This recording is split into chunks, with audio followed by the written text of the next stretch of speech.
भगवान बुद्ध ने विजयदशमी के बारे में क्या कहा? प्रस्तावना: विजयदशमी अथवा दशहरा भारत के प्रमुख त्योहारों में से एक है। इसे असत्य पर सत्य की विजय और अधर्म पर धर्म की विजय का प्रतीक माना जाता है। हिंदू परंपरा में ये दिन भगवान राम के द्वारा रावण पर विजय प्राप्त करने तथा देवी दुर्गा के द्वारा महिषासुर नामक दैत्य का वध करने से जुड़ा हुआ है।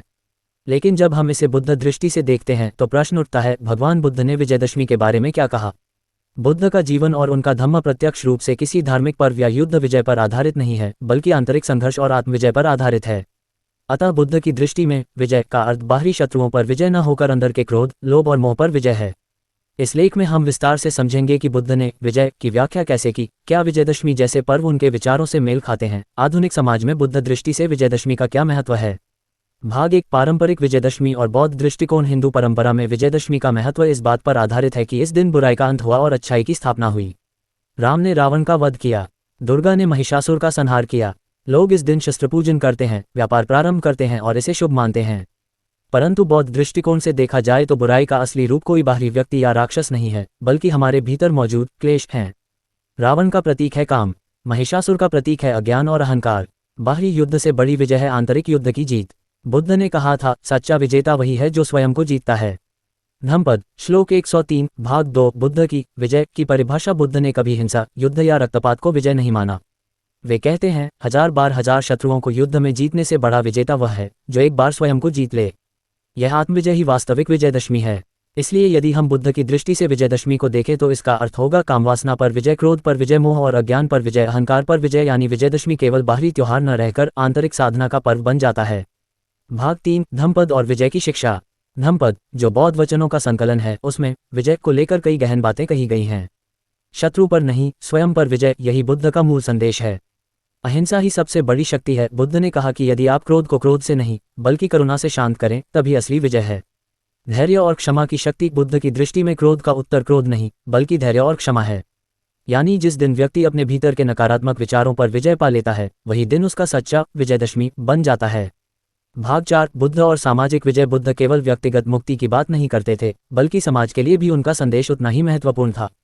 जाति भेद पर विजय: बुद्ध ने कहा कि मनुष्य की पहचान उसकी जाति से नहीं बल्कि उसके कर्म से होती है। अन्याय पर विजय: उन्होंने उस समय के ब्राह्मणवादी आडंबरों को चुनौती दी। करुणा और समानता की स्थापना: ये भी एक तरह की सामाजिक विजयदशमी थी। इसलिए बुद्ध के जीवन को यदि देखा जाए तो वे हर कदम पर अन्याय, असमानता और अज्ञान पर विजय प्राप्त करते रहे। भाग 5: आधुनिक समाज में बुद्ध दृष्टि से विजयदशमी। आज के समय में विजयदशमी को हम केवल रावण दहन तक सीमित कर देते हैं। परंतु यदि बुद्ध की दृष्टि से देखें तो रावण जलाने से पहले हमें अपने भीतर के रावण को पहचानना होगा। हर व्यक्ति के भीतर 10 सिरों वाला रावण है: लोभ, क्रोध, मोह, ईर्ष्या, घृणा, आलस्य, मद, असत्य, हिंसा और अहंकार। बुद्ध की शिक्षा है कि हम इन सबको ध्यान, करुणा और मैत्री से जीत सकते हैं। आज यदि हम विजयदशमी को बुद्ध दृष्टि से मनाएं तो इसका रूप ऐसा होना चाहिए: सामूहिक ध्यान शिविर, करुणा और दान के कार्य, शिक्षा और जागरूकता अभियान, समाज में समानता और भाईचारे का संदेश। भाग 6: प्रतीकात्मक समझ। राम और रावण की कथा प्रतीक है धर्म और अधर्म के संघर्ष की। बुद्ध की शिक्षा प्रतीक है आत्मसंघर्ष की विजय की। दोनों को जोड़कर देखा जाए तो समझ आता है कि असली विजय बाहर नहीं, भीतर होती है। यानी दशहरा केवल एक पौराणिक घटना न रहकर एक दार्शनिक संदेश बन जाता है। भाग 7: निष्कर्ष। यदि हम प्रश्न करें, भगवान बुद्ध ने विजयदशमी के बारे में क्या कहा, तो उत्तर यह होगा कि बुद्ध ने प्रत्यक्ष रूप से इस पर्व का उल्लेख नहीं किया क्योंकि यह हिंदू परंपरा से जुड़ा हुआ था। लेकिन उन्होंने विजय की जो व्याख्या की वह विजयदशमी के गहरे अर्थ को उजागर करती है। बुद्ध कहते हैं, दूसरों को जीतने से पहले स्वयं को जीतो। अहिंसा, करुणा और मैत्री ही असली विजय है। ज्ञान और जागरूकता ही अज्ञान पर विजय है। इसलिए विजयदशमी का पर्व बुद्ध दृष्टि से आंतरिक शांति, आत्मविजय और सामाजिक समानता का पर्व है। समापन संदेश: सच्ची विजयदशमी तब है जब हम अपने भीतर के रावण को जलाएं, न कि केवल बाहर के पुतलों को। बुद्ध की वाणी हमें यही सिखाती है कि वास्तविक विजय हथियारों से नहीं बल्कि करुणा और ज्ञान से होती है। भाग 1: प्रस्तावना। विजयदशमी का पारंपरिक अर्थ और बौद्ध दृष्टिकोण। विजयदशमी या दशहरा भारत के प्रमुख त्योहारों में से है। ये दिन नवरात्र के समापन पर आता है और इसे अच्छाई की बुराई पर विजय का पर्व माना जाता है। उत्तर भारत में इसे राम के द्वारा रावण वध की स्मृति में मनाया जाता है। बंगाल और पूर्वी भारत में ये देवी दुर्गा द्वारा महिषासुर वध की स्मृति में मनाया जाता है। दक्षिण भारत में इसे शक्ति और समृद्धि के उत्सव के रूप में देखा जाता है। परंतु जब हम बुद्ध दृष्टि से विजयदशमी को देखते हैं तो हमें एक भिन्न ही समझ प्राप्त होती है। बुद्ध ने जीवन में कभी किसी बाहरी युद्ध की बात नहीं की। उनका पूरा जीवन इस बात का उदाहरण है कि असली युद्ध आंतरिक युद्ध है। बाहरी रावण को मारने से पहले हमें भीतर के रावण को मारना चाहिए। असली विजयदशमी तब है जब व्यक्ति अपने क्रोध, लोभ, मोह और अहंकार को जीत ले। भाग 2 विजय की बुद्ध दृष्टि से परिभाषा। धम्पद 103 में बुद्ध कहते हैं, युद्ध में हजार बार हजार शत्रुओं को जीतने से बड़ा विजेता वह है जो स्वयं को एक बार जीत ले। इसका अर्थ स्पष्ट है। 1 बाहरी विजय अस्थायी होती है पर आंतरिक विजय शाश्वत होती है। 2 शत्रु को हराकर जो विजय मिलती है वह अहंकार को जन्म देती है, लेकिन स्वयं पर विजय प्राप्त करने से शांति और आनंद मिलता है। 3 असली दशहरा तब है जब हम अपने भीतर के 10 सिर वाले रावण, क्रोध, लोभ, मोह, ईर्ष्या, घृणा, आलस्य, मद, असत्य, हिंसा और अहंकार को जीत लेते हैं। भाग 3 धम्पद और विजय के सूत्र। बुद्ध की शिक्षाओं में विजय की कई परिभाषाएं मिलती हैं। 1 करुणा से विजय। बुद्ध ने कहा कि घृणा को घृणा से नहीं बल्कि प्रेम और करुणा से जीता जा सकता है। 2 धैर्य से विजय। क्रोध पर धैर्य और क्षमा सबसे बड़ा हथियार है। 3 ज्ञान से विजय। अज्ञान ही सबसे बड़ा राक्षस है, ज्ञान और प्रज्ञा से ही इसे हराया जा सकता है। 4 अहिंसा से विजय। बुद्ध ने हिंसा को कभी भी स्वीकार नहीं किया, उनकी दृष्टि में अहिंसा ही असली शक्ति है। भाग 4 सामाजिक और ऐतिहासिक विजयदशमी। बुद्ध का जीवन स्वयं सामाजिक विजय का प्रतीक था। उन्होंने जाति व्यवस्था की जंजीरों को तोड़ा, उन्होंने स्त्रियों को शिक्षा और संन्यास का अधिकार दिया, उन्होंने गरीबों, शूद्रों और दलितों को सम्मान दिलाया।